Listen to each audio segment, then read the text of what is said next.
Tonight we're having two meditations as usual. The first meditation is actually a preparatory, testing out, bringing in an energy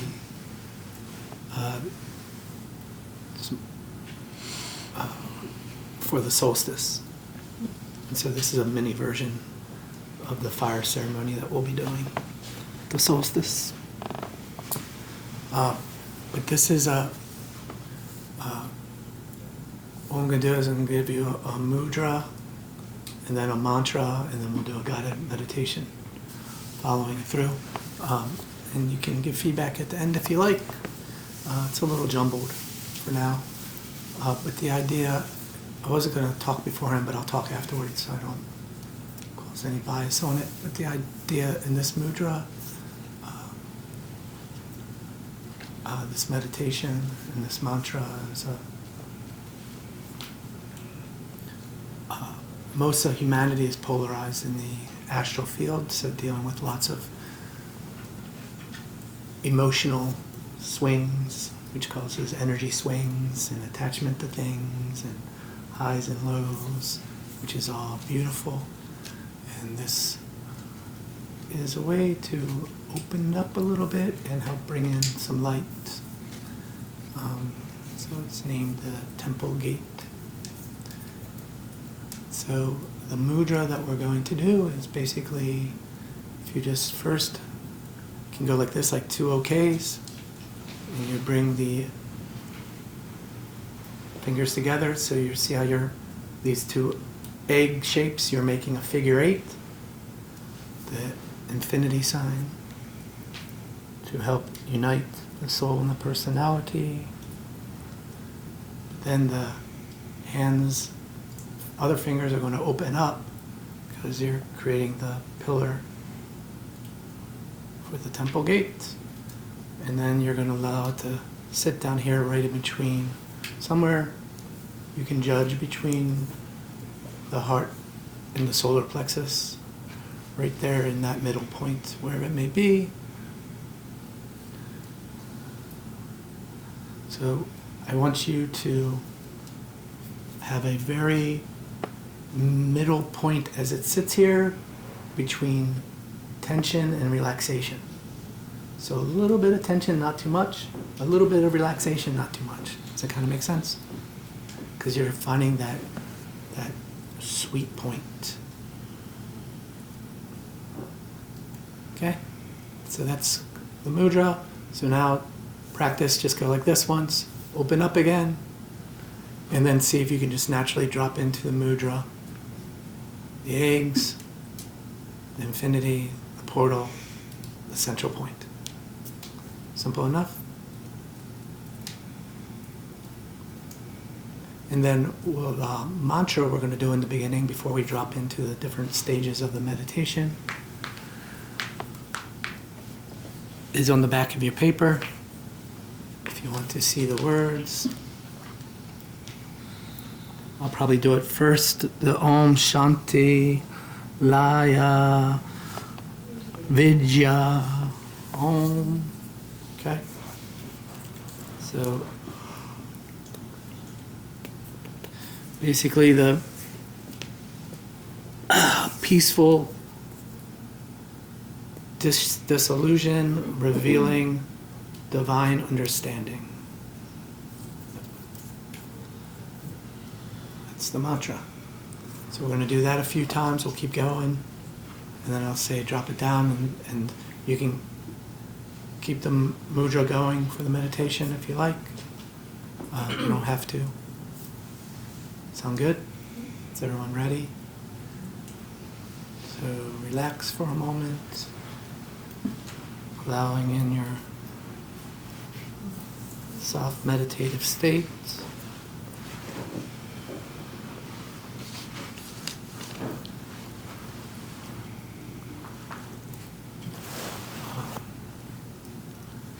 The idea in this energy that's built through this whole thing is not to have this be a state that you are typically in, but to show you the potential of a state.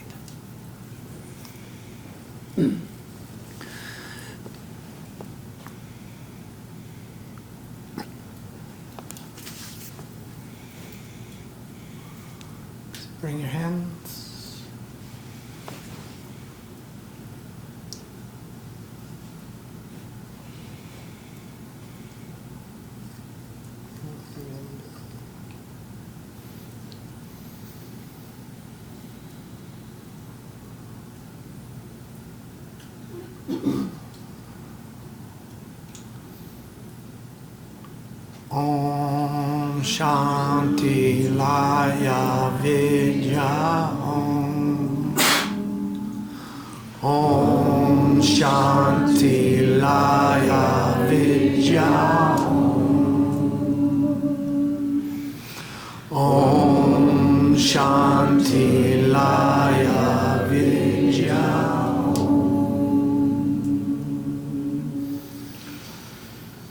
Om Shanti Laya Vidya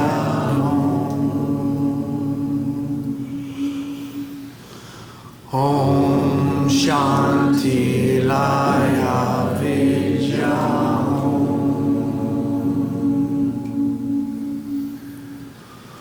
Om Shanti Laya Vidya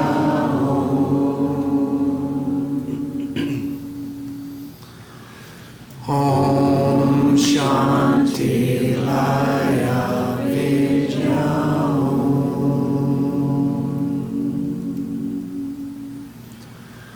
Om Shanti Laya Vidya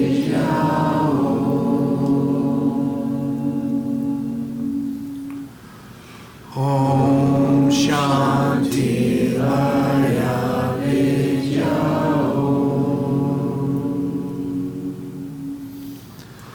Om Shanti Laya Vidya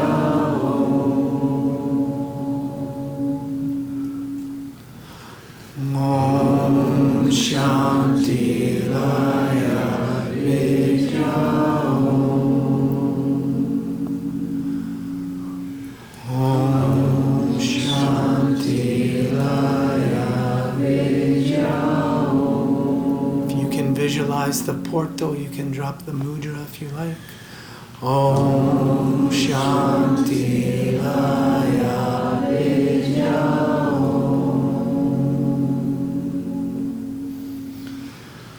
Om Shanti Laya Vidya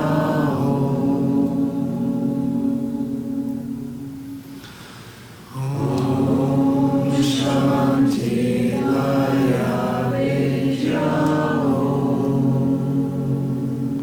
One more time. Om Shanti Laya Vidya.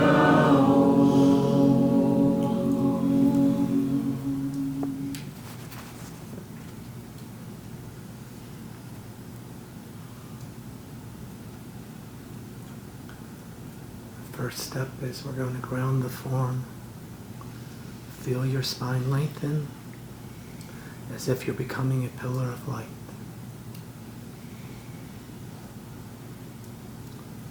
The body settles into gentle order, not rigid and not loose, simply aligned.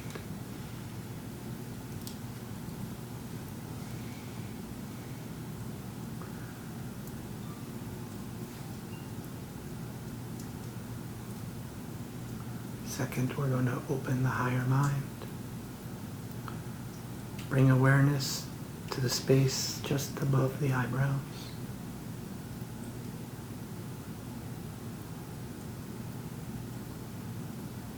Imagine a soft sphere of diamond white light forming there.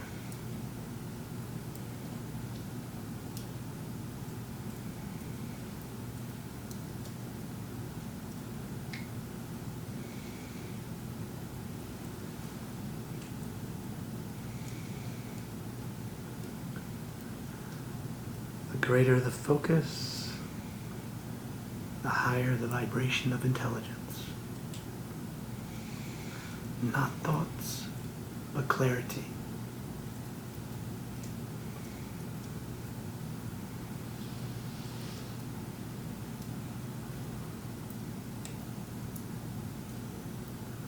With each inhale, the light brightens. And with each exhale, the mind softens.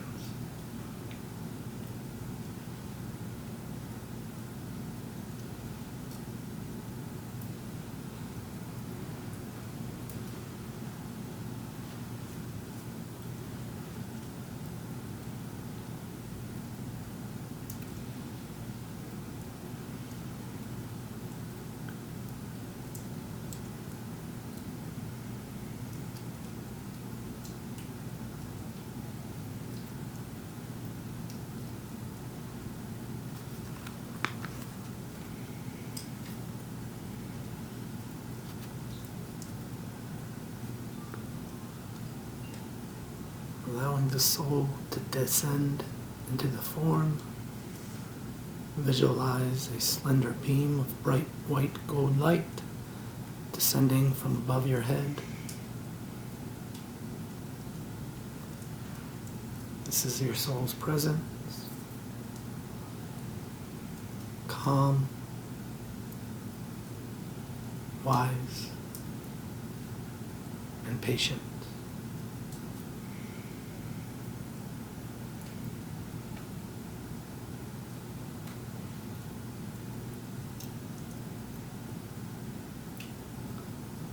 As this ray meets your mind, notice clarity.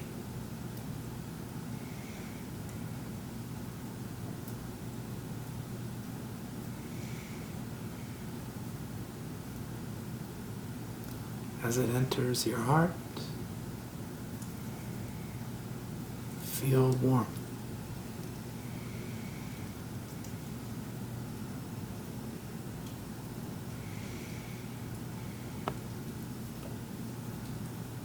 And as it settles into your belly, recognize purpose.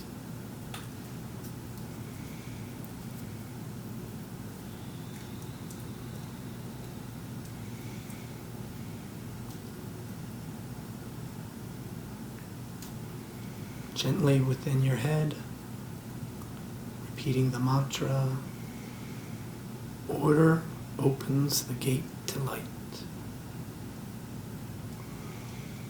Order opens the gate to light. Order opens the gate to light.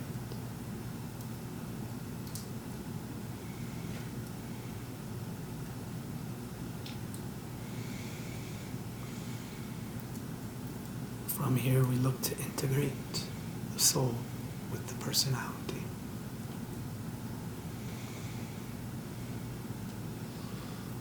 Look within and sense your human tendencies as a seeker, curious, striving, struggling, and learning, filled with desire.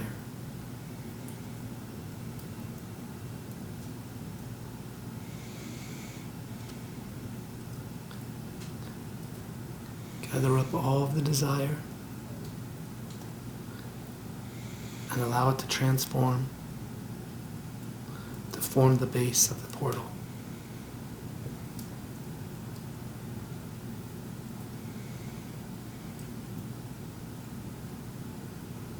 And then notice your potential as the achiever, quiet, radiant, present,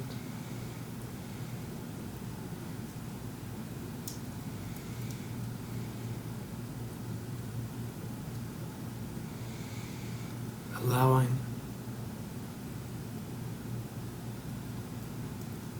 these two to unify, to become your beingness.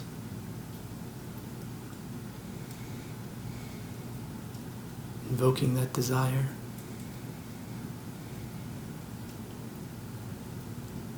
to evoke divine will.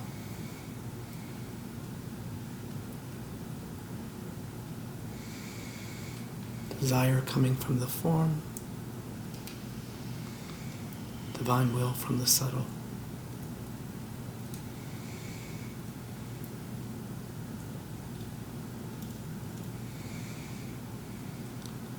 Allowing your hands to open up.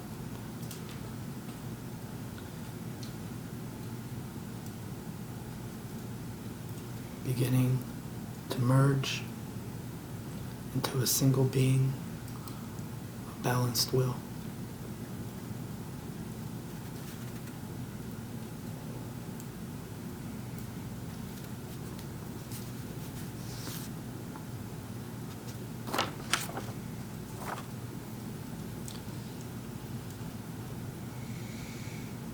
And then to seal in this energy, place your hands back into the temple gate mudra.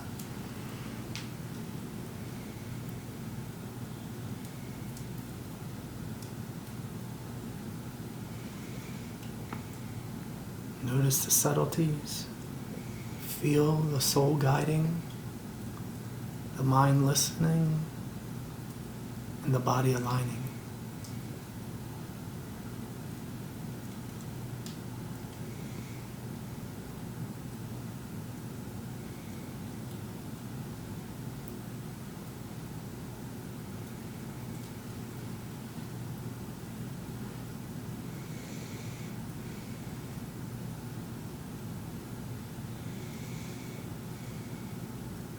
Gently releasing effort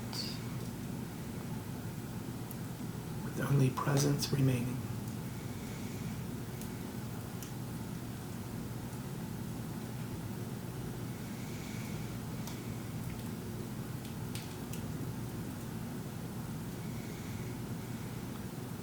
Next, we visualize.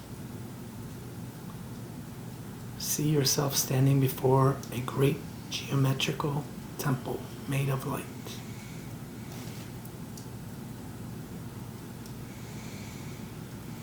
The walls shimmer with amethyst and silver. The dome glows golden white.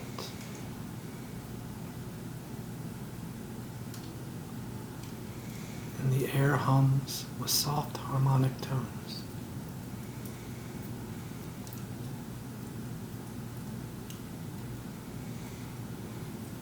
A door stands closed before you. Above the door, etched in light, is the phrase, "Order opens the gate to light." As you align your spine and feel your breathing becoming more rhythmic, the door unlocks and gently swings open. Inside, you see a central flame, steady, quiet, and intelligent. This flame is your soul.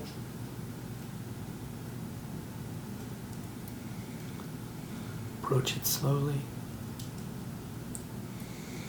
With each step, the flame expands until it completely envelops your body.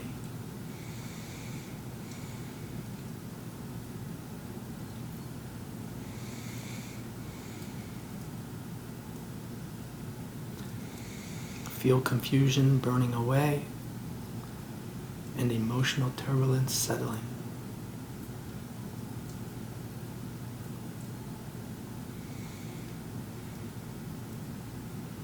Feel your body relaxing into purposeful stillness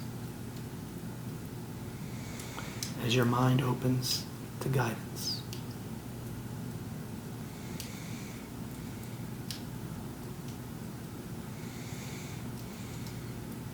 Observe your personality bowing to your soul, not in submission, but in partnership.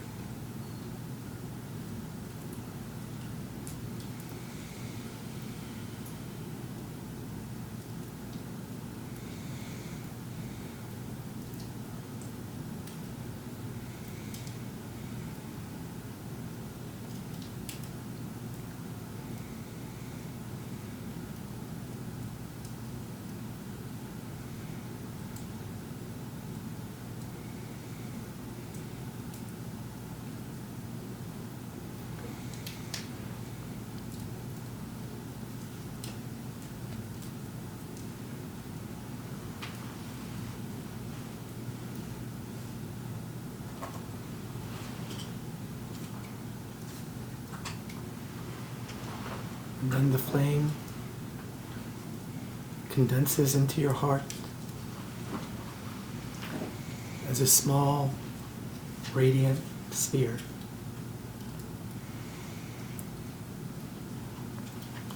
With this, you turn, walk out of the temple, while carrying this within you.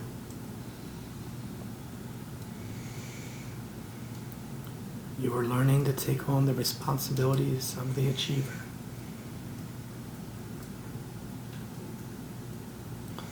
perform a single slow bow to close the ritual. This anchors in the work to the physical body and the etheric field.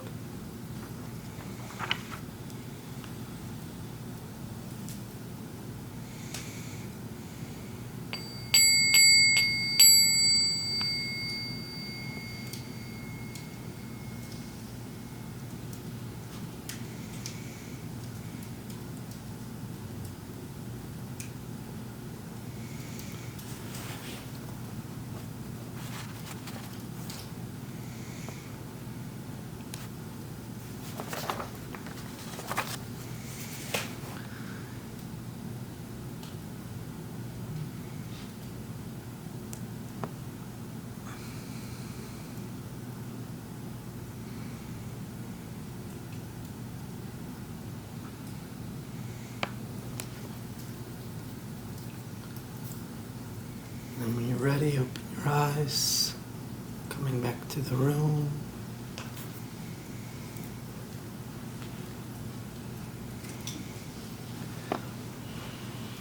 We'll pass around the feather just to see if anything came up for any of you or if there's any feedback. A lot of the words and the colors and a few other things were chosen very specifically. They have very specific intents behind them. Want to go first or last? I'll be last. Thank you everyone for sharing, opening up.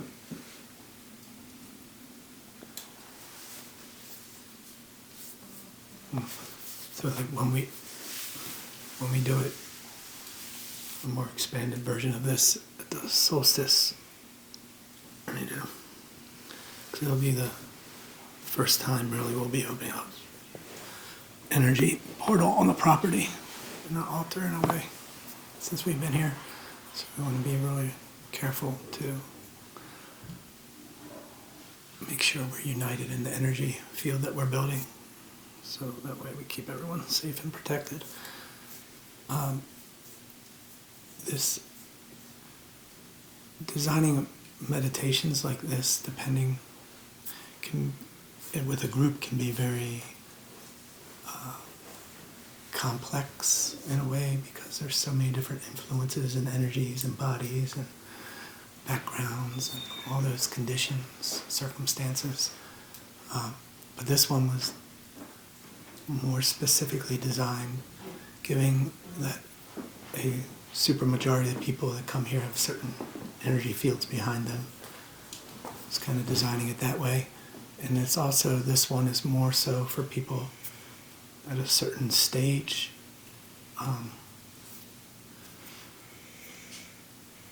But really, I'm going to leave all that alone. And I just want to hit the understanding from a different perspective is that, so when I talk about the astral plane, we have a physical plane, which is also, we're also working on. It's not like you just stay on one plane, but the physical plane is kind of where you interact with your senses. And it's where you build all the forms. Not just your body, but whether we realize it or not, we're continuously building forms based on our thoughts and our desires.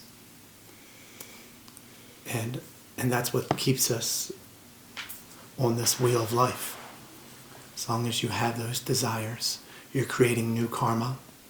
And so it's reflecting back and it keeps cycling and cycling. It's what helps to build the lessons, because the lessons come to you based on the forms that you build. And so if you want to have shifts in your life, you got to start building new forms, which means the old forms are going to resist and cause crisis, rising up to tension, which happens through your expanded relations, for new things to arise. And so on the physical side, you have the forms, and then in the mental plane, you kind of have the reflection higher up of where you co-create instead of react in the astral realm. So the idea first and foremost is to really try to lovingly accept where you're at and who you are, the tools that are before you. Do you see? So when things are stirring you and they're fighting against what you perceive as your personal desires or your pleasures, realize those are opportunities. Do you see? Remember, they're showing you where you're not free yet. They're showing you where you can have an opportunity to lovingly balance. Do you see? So it's not to be ignored, but you can start looking at it with a positive light. Do you see? Rather than a struggle. Do you see? That's the whole idea in all this stuff is it's easy when you're feeling good or things are going well, but that's not what we're here for. Do you see? On the other side, you could just create things and have all kinds of pleasures, but you're coming in here to determine your character. You see, when nobody's looking, so to speak. You know, how do you perform then? And so that's the first part of the desires. The second part of the desires is the desires are related to the forms. And so at another stage, as you start moving, you want to use that desire and learn how to have it invoke divine will. Do you see? Remember I've shared with you before the Humbleshka crying for a vision? Typically, spirits are only going to come to you at high emotional points.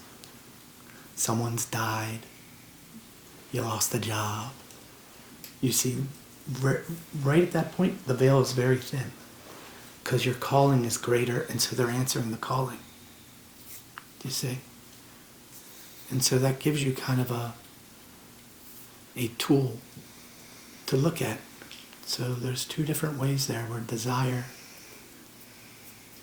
and attachments to things aren't bad, but it's just how do you use them? How do you start seeing the silver lining behind them? Do you see? Because then what happens later, you see, at first, it's all about magnetism. You're creating forms and you're attracting these experiences and these relations, right? But you have desire in that, and so it creates more forms. And it's this continuous cycle of materialism. You see? Which is exactly how it's supposed to be. And so when you're having moments of lessons, embrace that. Do you see?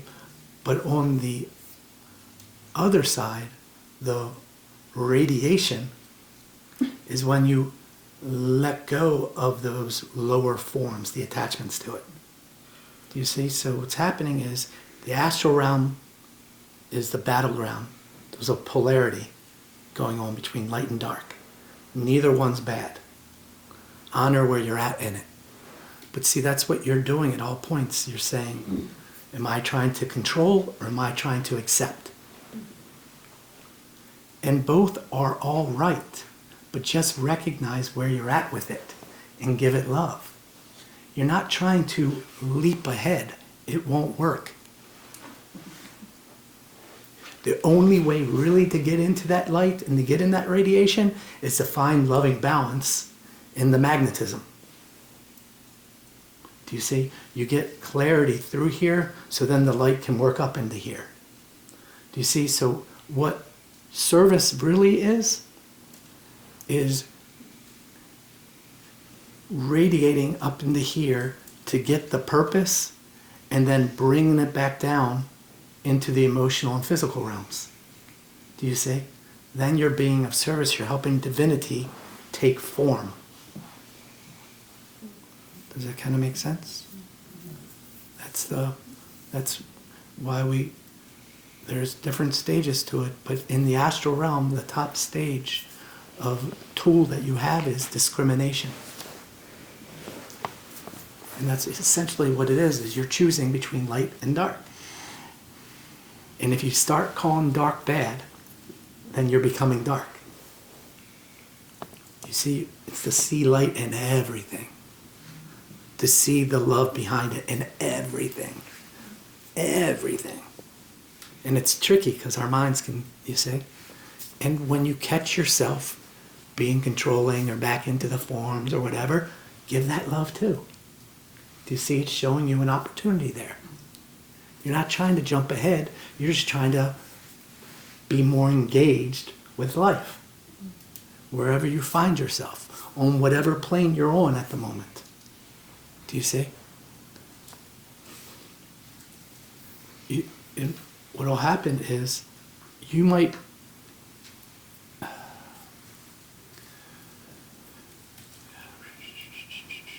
I think I understand this a little bit better now.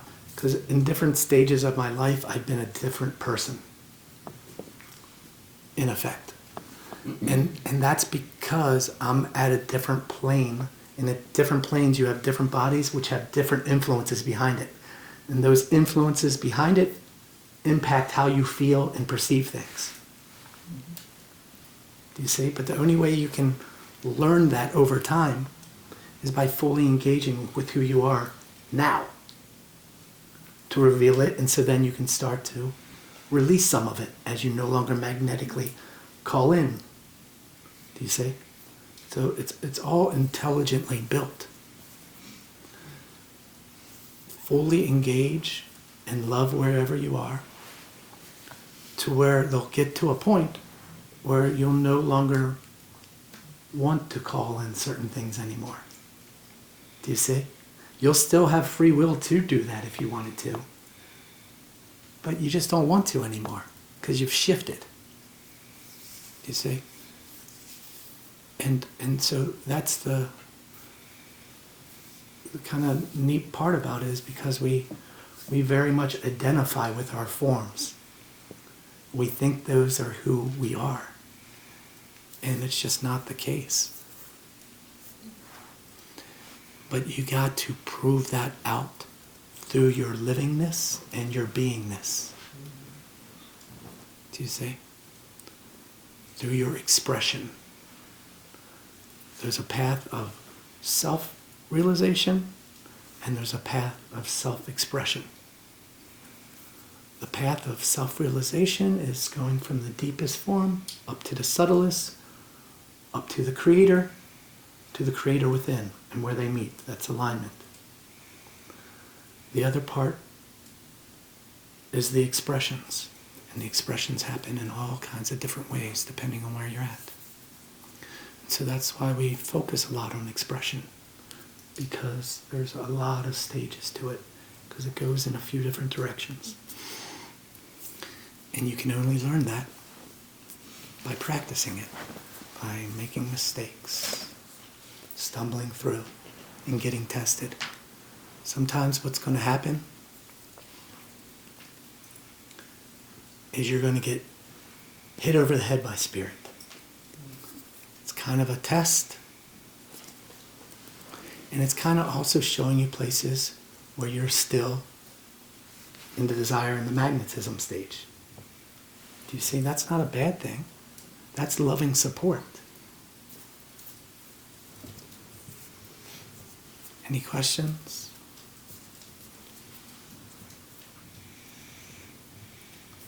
So it's a very, very difficult thing to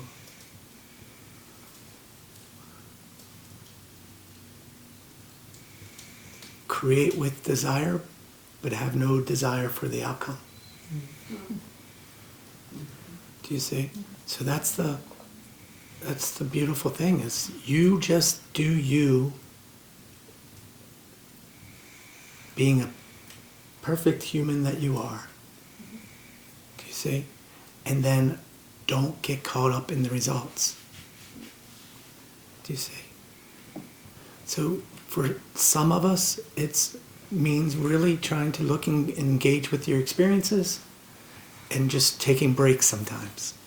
So you don't overwhelm yourself and just look at the progress and the achievements.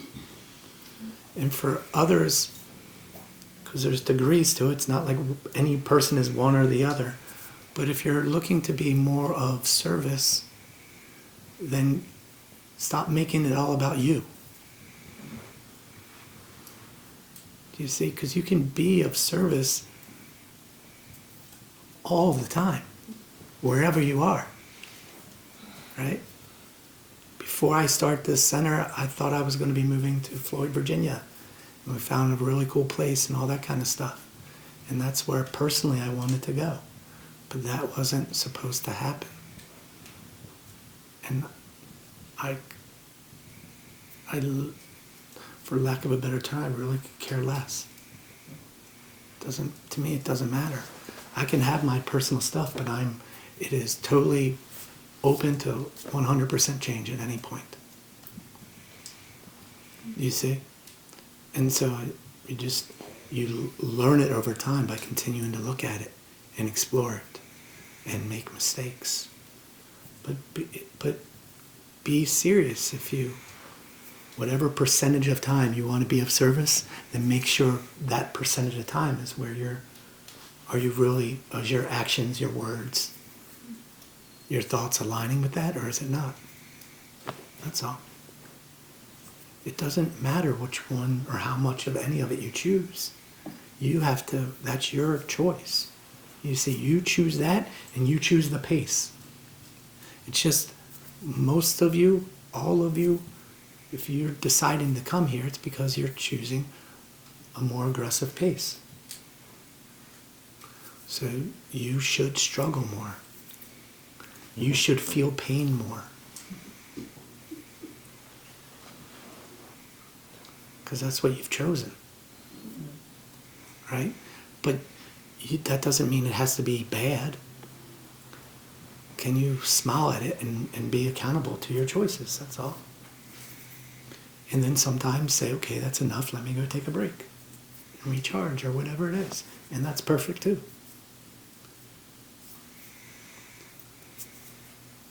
Thanks for sharing.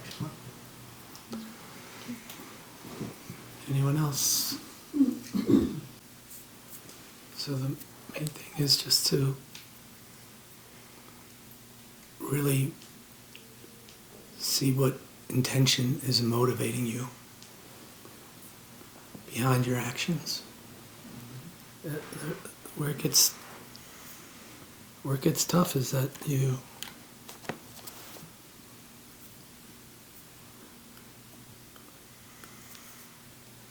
if you see other people being oppressive, you got to look at your intention behind it. Do you see?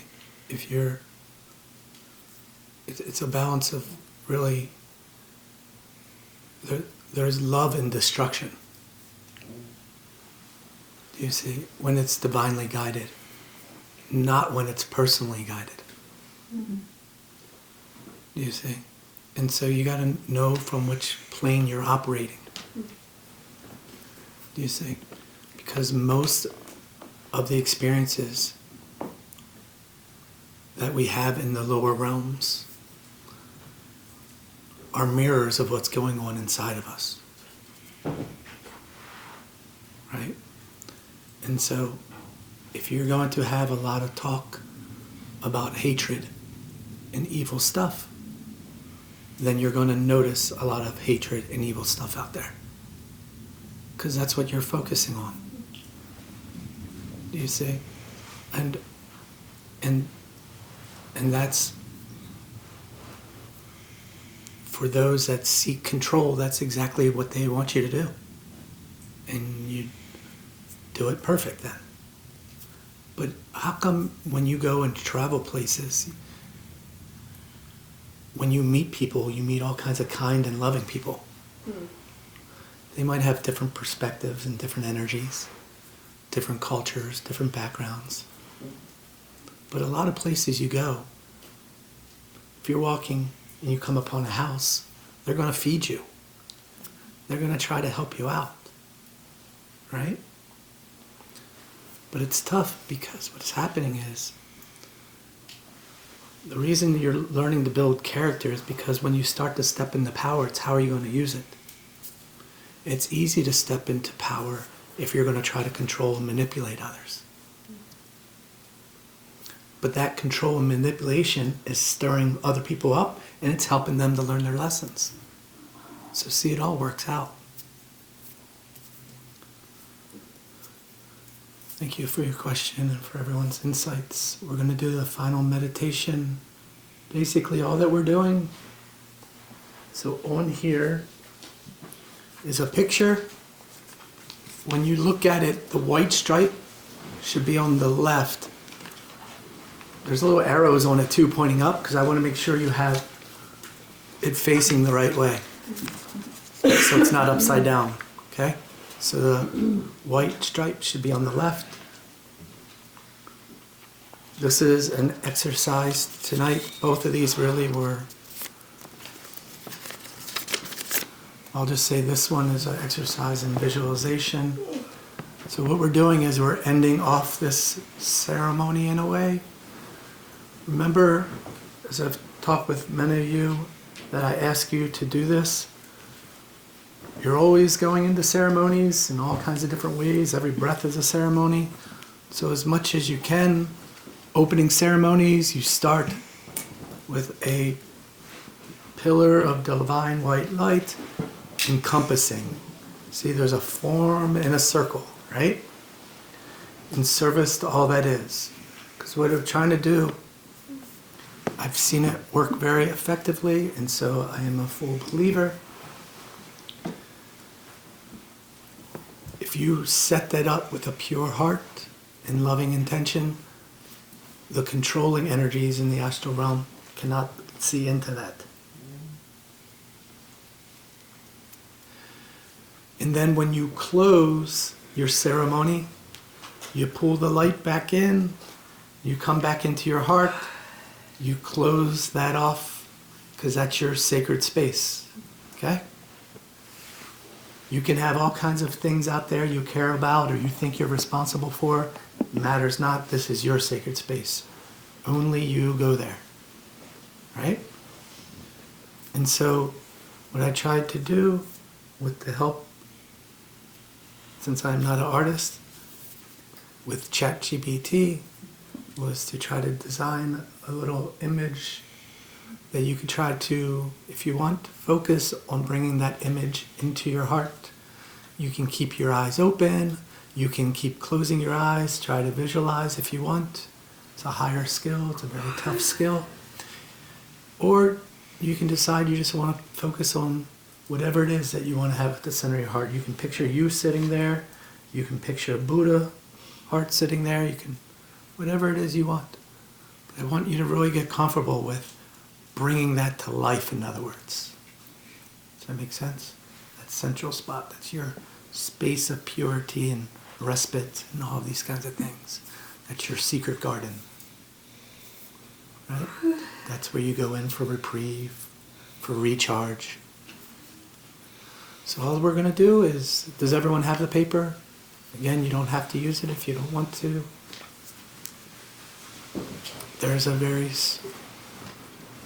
There's strong reasons why the color purple is being used. Since we are under the major influence of that color for this day and age. So it is the greatest teacher and revealer. So forget everything we just went through, all the talking, all the words, all the questions.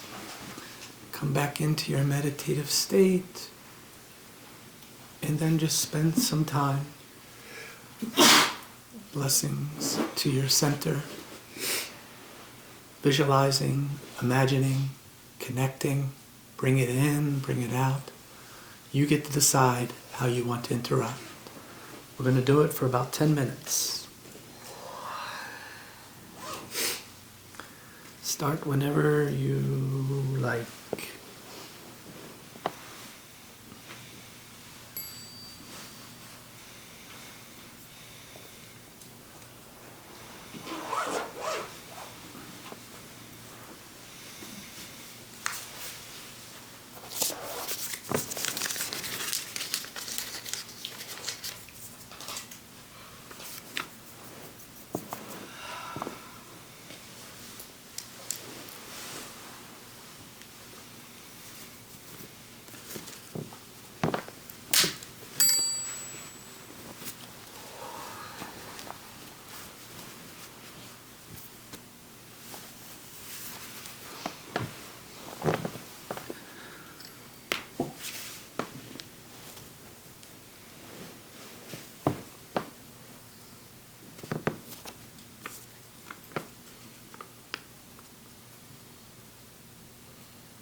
Slowly bringing yourselves back to the circle.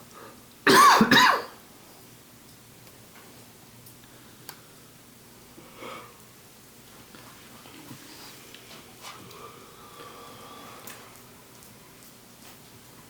be closing out in a few minutes, about 10 minutes. Just opening up to see if there's anything anyone would like to share, to express. If anything came up for them during this meditation.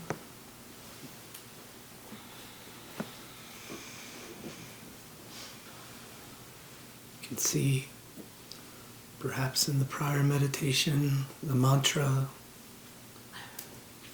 of the peaceful dissolution, revealing divine understanding. You can see how the astral plane connects up to the higher realms, how it's a reflection of the Buddhic realm, going from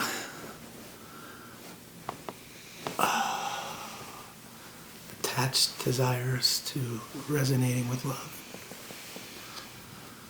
from the individual experiences to that of the group. You see, all giveaway, all intuition is group-based. It's not concerned with the individual personalities. The magnet to the radiation. The radiation, you have the, I could have this all wrong because I don't know science at all, but I guess you have like a center electron. Is that right? No. Sure. Positive out here, and what happens is, the radiation happens is when that positive becomes a negative and then it detracts to another positive. You see? And so if you focus on the negative, that's beautiful. See the beauty in it. You're creating form. The essence of form at its core is the word beauty. That's what it means. But if you focus on the positive, what happens is you get a new insight, and now you got to act on it and you create a form. So now you need a new positive. Do you see? What's happening is you're slowly building your path, one step at a time, dancing between the negative and the positive. They're both needed. Cool. Sending out love and light to wherever our friend Frank is out in the world. 5 people text today saying they were feeling a little sick, so they couldn't make it. Actually 6, but 1 made it. And so we want to send them love and light, healings to anyone else out there, to our family and friends, whoever you encounter in your circle of influences. Sending out the light to do the magic. Sending it out to the intersecting communities, the intersecting cultures, religions, governments, educational systems, science, religions, all across. And then pulling it back in and sealing off your center again, one more time. Remembering to continuously do that as a walking spiritual being, reminding you to be in ceremony, pillar of divine white light in service to all that is, and then closing it off back to your center. You can do it in every breath. Thank you, everyone. It warms my heart to see each one of you.